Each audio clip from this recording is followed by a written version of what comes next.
오늘 설교의 제목은 신앙생활의 친구와 동역자입니다. 한 주간 잘 지내셨습니까? 우리 한번 인사합시다. 하나님이 여러분과 함께 하십니다. 하나님이 지금도 일하고 계십니다. 여기 보시면 금년 우리 교회 표가 있죠. 다 같이 표 한번 읽읍시다. 시작. 아멘. 주 예수여 오시옵소서. 엄마 언제 와? 하고 시장에 간 엄마한테 엄마 언제 오냐고 말하는 아이들이 있어요. 왜 그럴까요? 엄마가 시장 갔다 오면 맛있는 걸 사오기 때문이죠. 성도들이 주님한테 아멘 주 예수여 어서 오시옵소서 하고 기다리는 이유는 주님께서 우리에게 주실 상을 바라보기 때문이죠. 우리 이장로님 이제 2인 1조가 되어서 우리 전도합시다 하는데 바로 이장로님은 그렇게 기도하실 것 같아요. 아멘 주 예수여 오시옵소서. 우리 교회 전도의 열매를 주렁주렁 달고 오시옵소서. 우리 성도들의 삶 가운데 그런 열매가 있게 하여 주옵소서. 그렇지요. 아멘 주 예수여 오시옵소서. 이 기도는 주님을 사모하고 소원을 가지고 있는 사람들의 기도 제목입니다. 금년 우리는 우리 교회 2023년 교회가 성장하기를 위하여 노력하고 기도하면서 아멘 주 예수여 오시옵소서. 우리가 이렇게 기도하고 수고하오니 이 수고가 열매를 맺을 수 있도록 도와주시옵소서. 그런 기대를 가지고 한 해를 살아보자는 취지에서 이번 표를 정했습니다. 다시 한번 주님께서 말씀하시기를 내가 속히 오리라 하실 때 요한이 이렇게 대답했지요. 다 같이 한번 표를 외쳐봅시다. 시작. 아멘 주 예수여 오시옵소서. 우리 교회에 오시옵소서. 나의 인생에 오시옵소서. 이 기도 제목을 가지고 삽시다. 우리가 하나님을 향하여 나올 때마다 새로운 믿음을 도와여 주실 줄로 믿습니다. 그러니 오늘 주님이 우리를 위하여 예비하신 은혜를 여러분 충만하게 받으시기를 바랍니다. 하나님이 말씀을 통해서 우리에게 주시는 새로운 희망을 찾기를 바랍니다. 그리고 새로운 방향을 찾게 되기를 바랍니다. 오늘은 종려주일입니다. 종려주일은 예수님이 예루살렘 성에 들어가신 그 날을 기리는 것입니다. 예수님이 3년 반의 공생애를 마칠 때가 되어서 예루살렘에 들어가셨을 때 많은 사람들이 예수님을 환영했습니다. 왜 환영했나요? 이분이 우리를 구원할 메시아라고 모든 사람들이 믿었기 때문이죠. 그래서 사람들은 카페트를 준비할 수 없기 때문에 자기 겉옷을 벗어서 카페트처럼 왕이여 오십시오 하고 환영하고 나뭇가지, 종려나뭇가지를 꺾어서 이렇게 왕을 환영하는 환영 행사를 했던 거지요. 예수님은 그렇게 환영을 받으면서 예루살렘에 들어가셨지만 일주일이 못 돼서 체포되시고 고난당하시고 십자가에 달려 죽으셨죠. 그래서 이 종려주일은 겉으로 보기에는 기쁨과 환영, 환호의 주일이지만 사실은 예수님의 마음은 예루살렘의 그 환영 인파를 바라보시면서 그래 여러분이 나를 환영하지만 나는 일주일이 못 되어 십자가를 져야 된다는 것을 알고 있습니다. 나는 결심이 되어 있고 나는 다짐했습니다. 한 알의 밀이 땅에 떨어져 죽으면 많은 열매를 맺는다고 하나님이 이 땅에 세우신 법칙처럼 내가 한 알의 밀알로 썩어지면 많은 열매를 맺을 것입니다. 나는 그렇게 한 알의 밀알로 나를 하나님께 바치기 위하여 왔습니다. 하고 그 길로 예루살렘 성전에 들어가시고 그리고 모든 악의 세력에 대해서 맞서시고 그리고 마지막으로 제자들에게 마지막 만찬을 베푸시고 그리고 겟세마네 동산에서 죽음을 각오한 기도를 드리시고 이제 됐다. 나를 잡으러 오는 이들이 저기 왔구나 하고 순순히 체포되셔서 십자가를 지셨습니다. 오늘 종려주일이고 내일부터 토요일까지는 고난주간입니다. 금요일 날 예수님이 십자가에 달려 돌아가신 날입니다. 그리고 다음 주일 우리는 부활절을 맞이합니다. 절기는 마치 관광지에 있는 그 관광 안내도 지도와 같습니다. 이번에 제주도에 제가 갔는데 제주도 전체 그림을 볼 수가 있었습니다. 제주도 관광 안내도지요. 제주도가 이렇게 생겼는데 이쪽에 제주공항에서 비행기로 내려가지고 이쪽 성산 일출봉 이쪽에서 세미나를 열었습니다. 서귀포에 와가지고 지금 보고 있는 거죠. 제가 제주도를 2번째 방문했는데 우리가 어디로 왔다가 지금 우리가 어디 있지? 이 지도를 보면서 우리의 위치를 확인할 수가 있었고 저기도 가면 좋겠구나 그런 생각을 할 수가 있었습니다. 이처럼 지도를 보면 우리가 지나온 길과 앞으로 가면 좋겠다 싶을 길을 아는 것처럼 우리 신앙생활에도 지도가 있습니다. 우리 신앙생활은 과거에 예수님을 믿기 시작하고 쭉 와가지고 현재 그리고 미래로 이어지는 시간의 여행을 하는 순례자들이라고 순례여행이라고 볼 수 있습니다. 이 신앙생활이라고 하는 시간의 여행을 하는데도 지도가 있습니다. 그 지도가 바로 절기들인데요. 절기를 통해서 우리는 우리가 지금 어디쯤 와 있구나 하는 것을 한번 멈추어서 이렇게 바라보는 시간이기도 하고 자리이기도 합니다. 우리는 12월 달에 성탄절, 예수님의 탄생, 그리고 3월 달에는 고난절, 고난주간, 그리고 4월이 되면 부활절, 맥주절, 성령 강림절, 11월 달이 되면 추수절, 추수감사절, 그리고 추수감사절이 지나면은 이제 주님이 다시 오실 것을 기다리는 대림절의 기간을 갖고 한 해를 지나게 됩니다. 우리는 1년을 이 절기를 지키면서 예수 그리스도를 묵상하는 거지요. 예수님을 믿는 사람들은 절기를 지키면서 예수님이 어떻게 하셨는가, 하나님이 예수님을 통해서 무슨 일을 하셨는가 하는 것을 생각합니다. 찬송가 9장을 보면 하늘에 가득한 영광의 하나님, 이 찬송가의 4절에는 영원에 잇대어 살게 하시고, 우리의 신앙생활은 영원에 잇대어 살아가는 삶입니다. 영원에 잇대어 살아간다는 것은 하나님의 시간과 우리의 시간이 톱니바퀴처럼 탁 맞물려 살아간다는 것이지요. 어떻게 이렇게 되는 건가요? 하나님의 시간과 우리의 시간이 맞물린다는 것은 하나님께서 우리들에게 하나님의 뜻을 계시하여 주시고 우리들이 그 하나님의 뜻에 순종하여 일어나는 거지요. 사실 여러분, 우리들은 다 각자 처소에 있었지만 주일날 아침에 다 일어나서 오늘은 하나님께 예배드리는 날이야 하고 하나님의 시간에 맞물려서 이 시간 주님 앞에 나와 있는 거죠.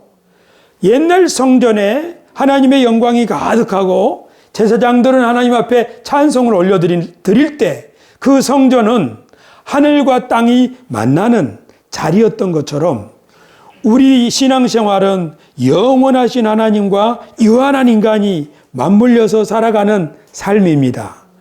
내 주 예수 모신 곳이 초막이나 궁궐이나 그 어디나 하늘나라, 이렇게 살아가는 삶을 성경은 뭐라고 말하는가 하면 하나님과 동행한다, 그렇게 말하죠. 한번 따라합시다. 하나님과 동행한다. 보이지 않는 하나님이 우리 속에 부어주신 뜻을 따라서 오늘은 예배드리러 가야 돼. 오늘은 기도하러 가야 돼. 우리 이금숙 권사님이 제가 제주도에 가 있는 동안에 아침에 설거지를 하다가 말고 하나님이 마음속에 야야야 빨리 교회 가서 기도해라, 그렇게 마음에 막 불같은 마음을 주셨다는 거죠. 그래서 김노승 권사님과 함께 교회 와서 기도를 했다고 그래요. 무엇을 위해서? 우리 장은하 권사님을 위해서, 또 누구를 위해서? 조희강 목사님을 위해서. 제가 그걸 나중에 알았을 때 얼마나 감동했는지 몰라요.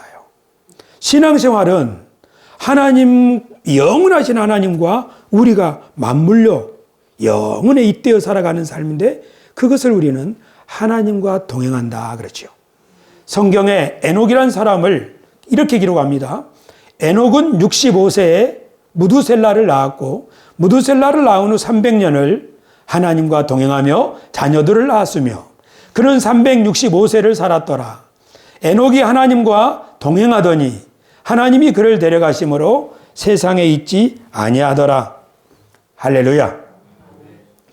신앙생활은 하나님과 동행하는 삶, 하나님의 뜻을 마음에 받아서 그 뜻을 순종하면서 살아가는 삶은 300년이든 3000년이든 100년이든 하나님과 함께하는 삶인 줄로 믿습니다.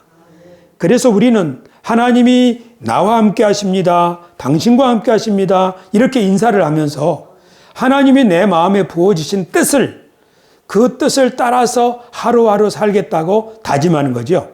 그렇게 우리는 시간의 여행을 하면서 가고 있습니다. 이 시간의 여행을 하는 시간 여행자인 우리들은 이 절기 때 이렇게 하나님이 어떻게 이 세상을 시작하셨고 우리들은 어디에 있는가 하는 것을 표지판을 보고서 환영하는 것인데요. 그 표지판이 바로 하나님의 경륜입니다. 우리 새소망교회가 그려놓은 시간 여행자들을 위한 관광 지도에 따르면 창조하신 창조 이야기가 있습니다. 그리고 인간이 타락한 이야기. 그래서 인간이 타락함으로 땅에 가시와 엉겅퀴가 돋아나고 세상이 다시금 혼란하게 될 때 하나님께서 자신의 대리인을 부르셔서 세상을 새롭게 하고 복을 주시는 일을 시작하셨죠. 그가 아브라함이고 이스라엘 백성입니다. 그렇게 하나님이 세상을 새롭게 하는 대리인들과 일을 해오시다가 역사의 절정의 순간에 자기 아들 예수님을 보내셔서 이제 새로운 이스라엘, 이제 새로운 하나님의 백성을 너를 통하여 세우기를 원한다.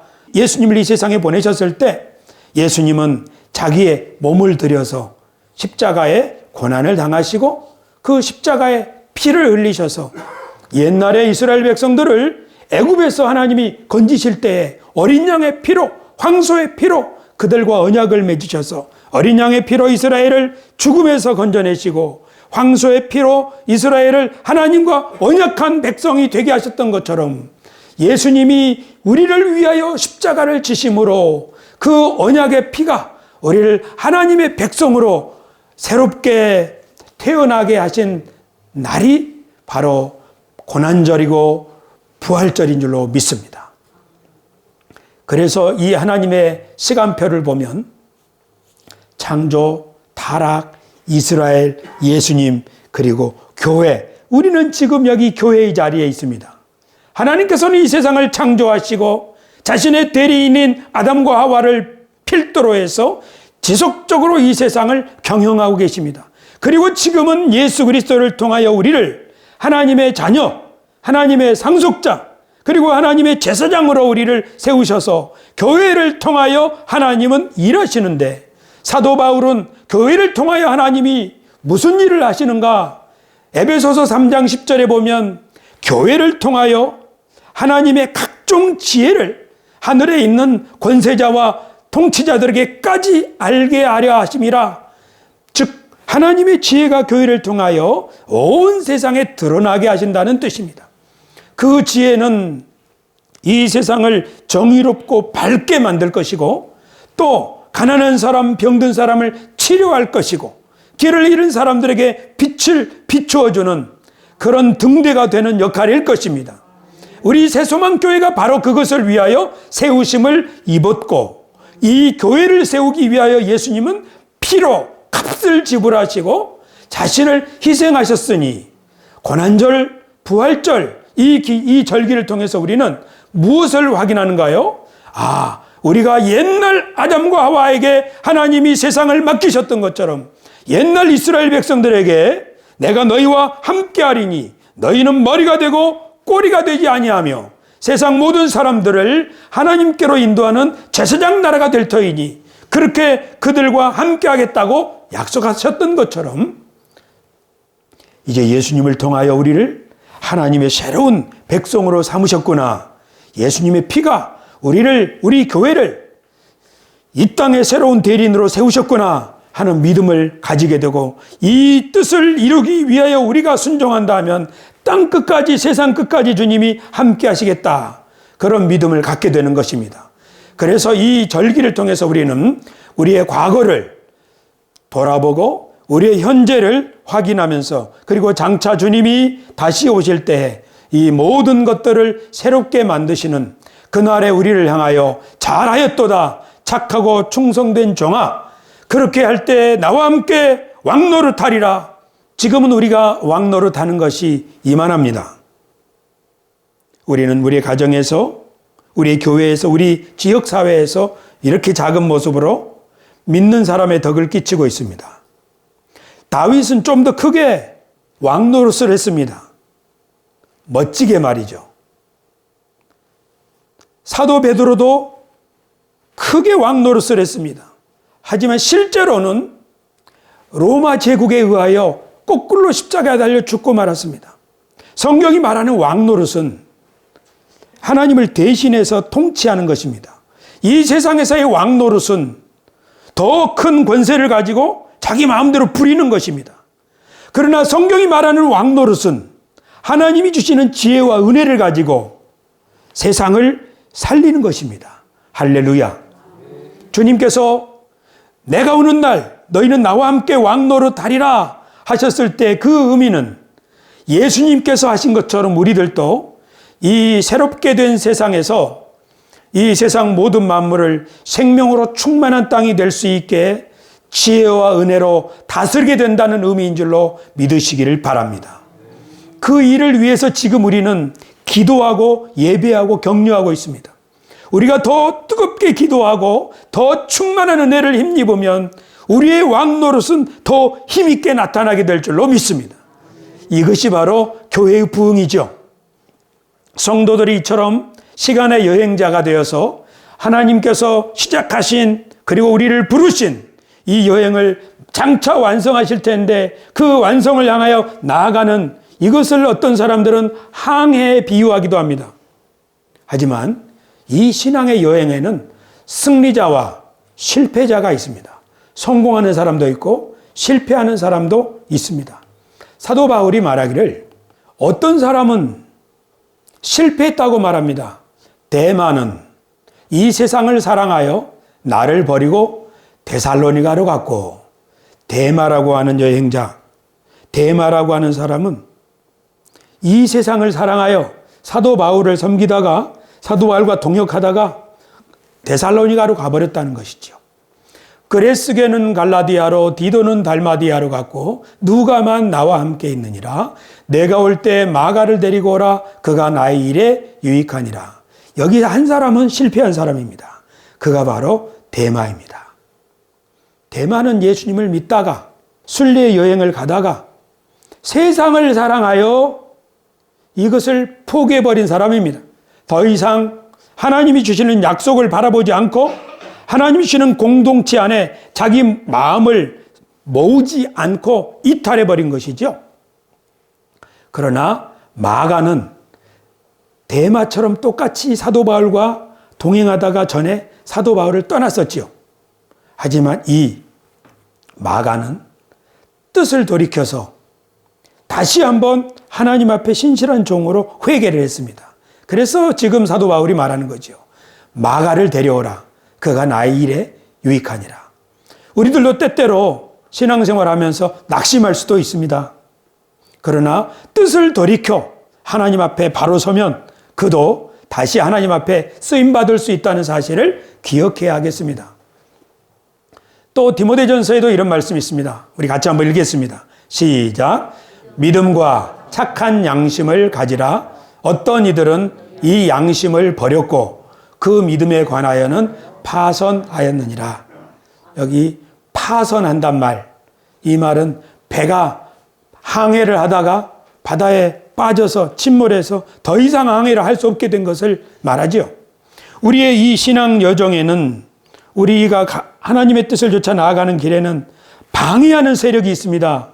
그렇지요. 시험하는 자가 있지요. 이 시험하는 자가 아담과 하와를 에덴 동산에서 그들의 존귀와 영광을 빼앗아가 버렸죠.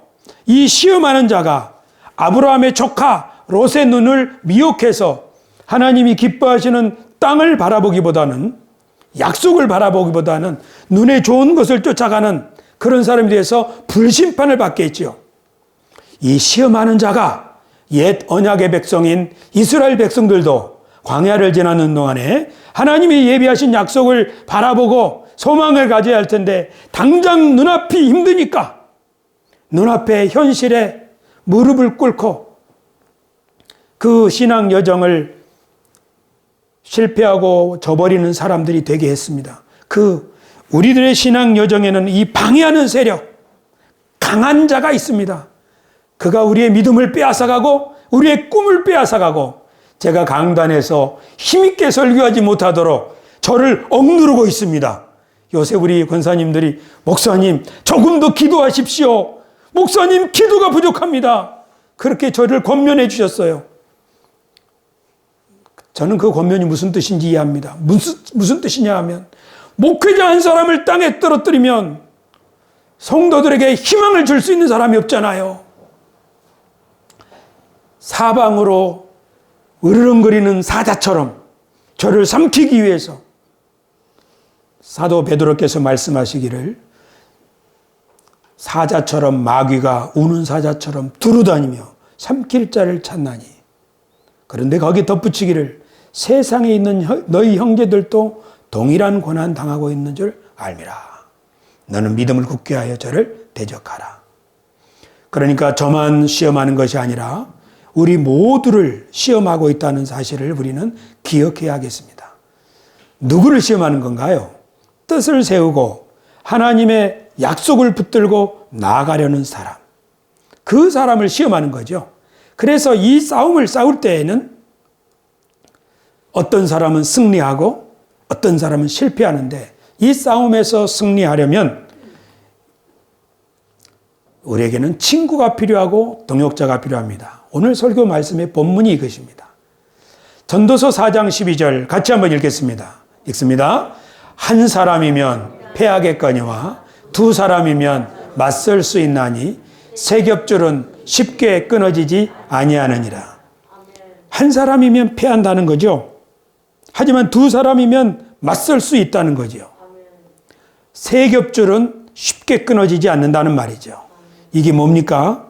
우리가 이 신앙의 여정을 할 때에는 혼자 싸우지 말고 친구랑 같이, 동역자랑 같이 이 싸움에 임하라는 뜻이겠죠. 그래서 저는 오늘 우리가 2인 1조 전도 전략을 이제 세우고 앞으로 우리 교회가 그렇게 나갈 것인데, 이 전도는 사실 전도만을 위한 것이 아니라 두 사람이 뜻을 합하고 마음을 합하고 그리고 힘을 모으면 그 두 사람이 더 강한 능력을 갖추게 되고 더 효과적으로 모든 일에 임할 수 있기 때문에 우리가 이 일을 하는 것인데, 성경을 통해서 우리는 그 몇 사람을 살펴보기를 원합니다. 첫 번째 사람은 다윗과 요나단입니다. 따라합시다. 다윗과 요나단.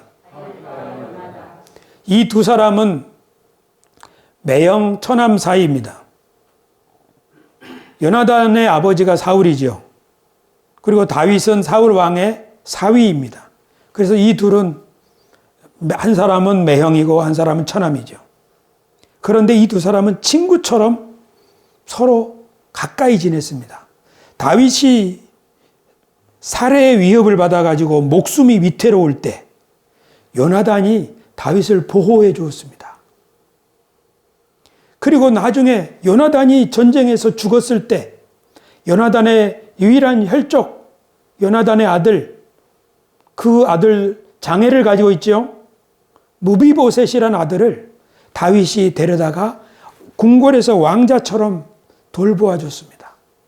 다윗과 요나단, 이 두 사람은 가장 어려울 때 서로를 지켜주는 친구가 되어서 우리 시간 여행자들에게 계속적으로 귀감이 되고 있습니다.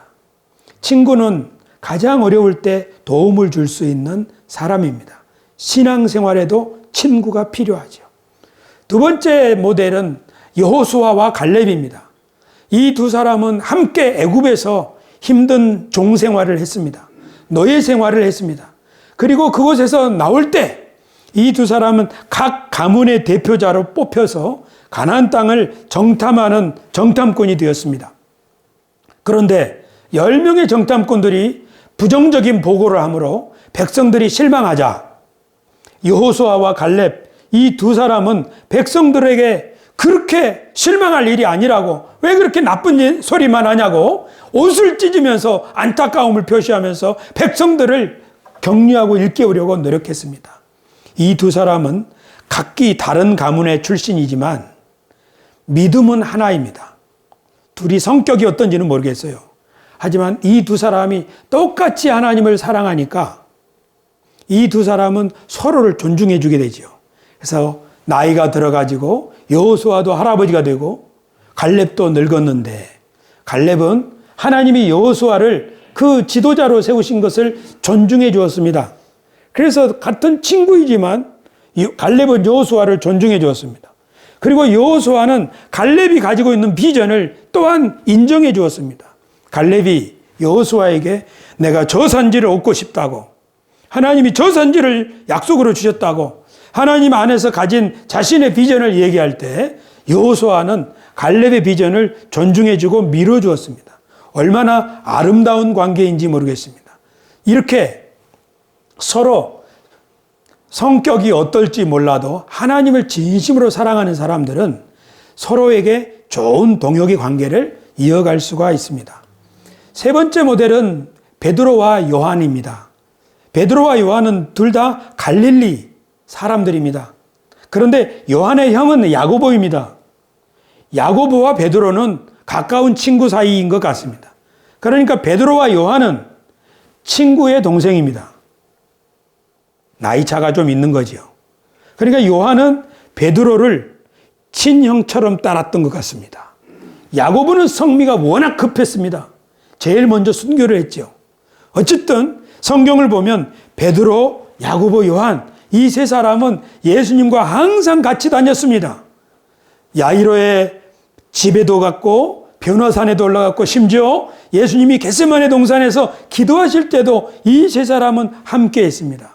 예수님과 모든 것을 함께 한 사람. 그 중에 야고보 사도가 먼저 순교를 하고 났을 때 베드로와 요한은 나이 차이를 극복하고 형 동생처럼 함께 기도하는 기도의 동지가 되었습니다. 이 그림은 제9시 기도 시간에 성전 미문에 앉은 걷지 못하는 사람, 구걸하는 그 사람을 일으켜 세우는 대목입니다. 베드로와 요한은 사마리아에 교회가 세워졌을 때도 그 교회를 감독하는 교회, 예루살렘 교회 대표자로 함께 보내심을 받았습니다. 교우 여러분, 나이 차이가 좀 있어도 우리가 서로 함께 기도의 동지가 될 수 있습니다. 이렇게 우리가 기도의 동지, 신앙의 친구, 동역자가 필요한 것은 그냥 형, 동생 하면서 인간적으로 친하게 지내기 위함이 아니라 함께 기도하면서 그 기도 가운데 하나님의 뜻을 이루기 위함입니다. 우리가 2인 1조가 되어서 전도하려고 하는데 이제 교우 여러분들이 두 사람이 이렇게 짝을 짓게 되면 가장 먼저 할 일은 기도입니다. 함께 기도할 때 그 기도하는 가운데 하나님께서 마음속에 전도할 사람을 생각나게 하시고 그 사람에게 어떻게 하면 좋은지를 지혜도 주시고 또 이 기도할 때 이 두 사람이 능력을 받아서 하나님 나라의 일꾼이 될 수 있다는 사실을 믿으시기를 바랍니다. 네 번째는 바울과 바나바입니다. 이 두 사람은 서로 전혀 몰랐습니다. 왜냐하면 우리가 잘 아는 대로 바울이 사울이라는 이름으로 살 때에 교회를 박해했기 때문이죠. 그러나 사울이 예수님을 믿고 나서 바나바는 사울을 주목해서 보았습니다. 그가 교회에 필요한 사람인 것을 알았던 것이지요. 그래서 바나바가 사울을 불러서 안디옥 교회 성경 교사로 함께 일을 했죠. 그래서 이 바나바와 바울의 관계를 보면 바나바는 교회의 인정을 받는 훌륭한 지도자였습니다. 이 바울은 초심자요. 이제 막 교회에 들어온 사람입니다. 그리고 평판도 안 좋았습니다. 그런데 이 사람에게 은사가 있다는 것을 바나바가 보았지요. 이 사람은 교회에 필요하다. 하나님 나라에 필요하다. 하고 데리고 왔습니다. 그래서 안디옥 교회에서 잘 사역을 했습니다. 그런데 안디옥 교회가 두 사람 바나바와 사울을 선교사로 파송할 때 바나바는 자기가 선임이지만 자기가 복음을 먼저 전하는 일에 앞장서지 않고 말씀을 잘 전하는 언변의 능력이 있는, 설교할 때 하나님의 은혜가 그에게 임하는 자기 후임 사울을 전도해 메시지를 전할 수 있도록 설교의 자리를 내주었습니다. 여러분, 동역이라고 하는 것은 직분이 크다고 나이가 많다고 그것을 앞세우는 것이 아니라 누구에게 하나님이 주신 은사가 있느냐, 그 은사가 잘 발현될 수 있도록 서로를 세워주는 것, 그것이 동역인 줄로 믿습니다. 우리 교회 안에도 그런 일이 잘 일어나기를 바랍니다. 할렐루야. 마지막 선임과 후임, 멘토와 멘티라고 하는데요. 여기 보시면 바울과 실라, 디모데가 있습니다. 바울과 바나바가 제1차 전도 사역을 마치고 제2차 전도 사역을 할 때는 바울은 실라를 데리고 왔습니다. 돕는 자지요. 수종자지요. 그러니까 바울이 이 전도 사역의 책임자라면 이 실라는 조력자입니다. 이 두 사람이 한 팀이 되어서 빌립보에서 전도할 때 저 많은 귀신 들린 여자, 그 귀신을 쫓아낸 그 일 때문에 감옥에 갇히게 되었죠. 그냥 감옥에 갇히게 된 것이 아니라 매를 맞고 감옥에 갇혔습니다. 그 캄캄한 감옥에서 바울도 갇히고 실라도 갇혔죠. 두 사람은 거기서 하나님께 기도하면서 찬송을 불렸죠. 그리고 그 지진이 일어났고 그 지진 때문에 빌립보에 교회가 세워진 것 아닙니까? 지금 말씀드린 바울과 실라, 이 두 사람은 선임과 후임입니다. 그래서 이 두 사람은 같이 고생을 하는 사이죠. 같이 고생을 하는 사이. 동역이라고 하는 것은 함께 고생을 감내하는 것입니다. 우리가 혼자만 고생하는 것이 아니라 그 사람이 고생할 때 곁에 있어만 주어도 굉장히 큰 힘이 된다는 사실, 이것을 우리가 기억합시다. 동역은 고생을 함께 해주려는 것입니다. 그런데 이 전도 무리에 디모데가 합류했습니다.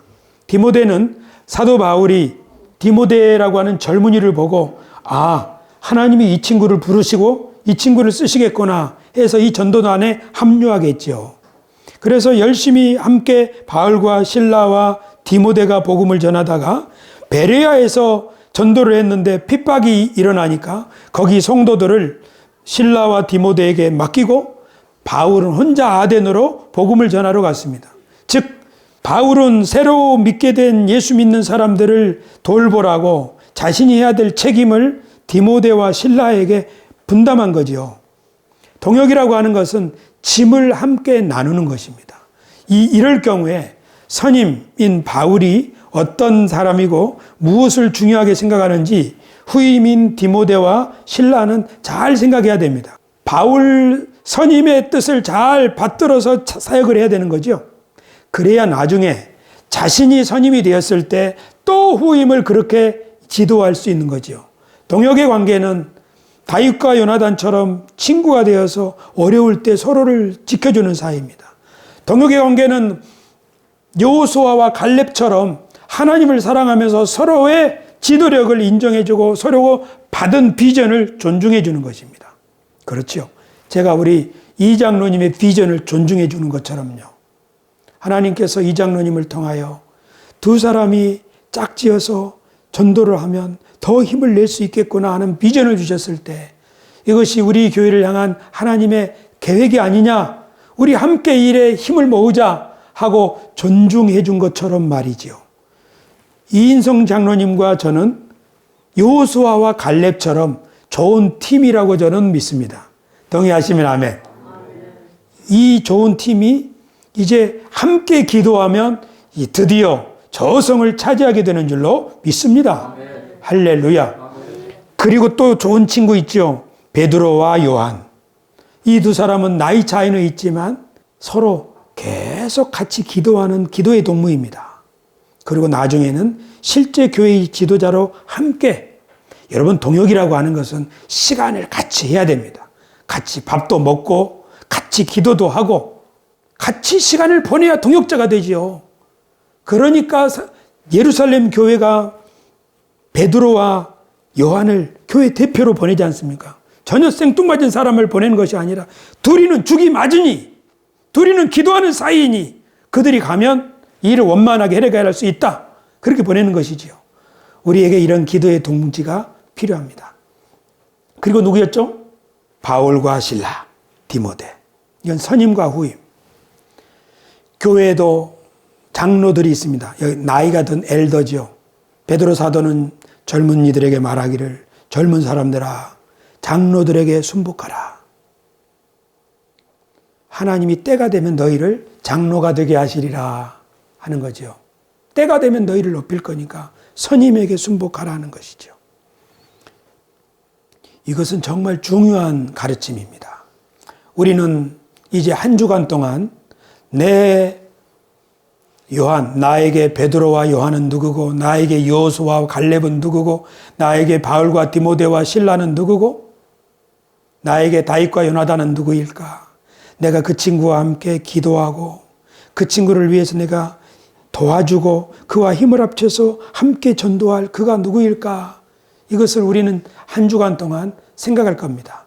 그리고 다음 주에 우리 각 사람은 자신의 다윗과 요나단, 자신의 여호수아와 갈렙, 자신의 베드로와 요한, 그 짝을 찾아서 그와 함께 기도할 것이고 그와 함께 하나님 나라를 위해서 한 영혼을 품을 것입니다.